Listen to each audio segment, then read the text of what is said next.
writing a letter to pass time away.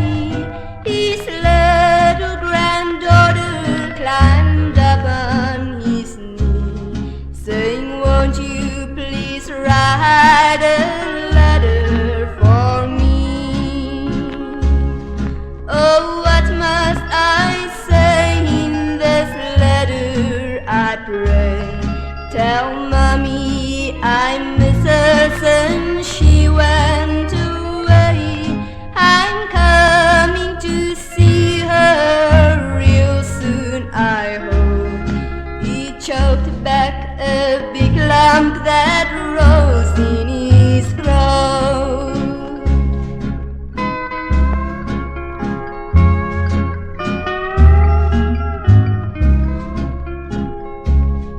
He sealed it and wrote on that big envelope, "To God up in heaven you get it, I hope." He stamped it and handed it to her to mail.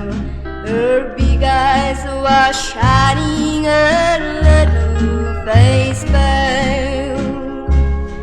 She was crossing the street to the box on the way, and when she stepped out, never looked either way.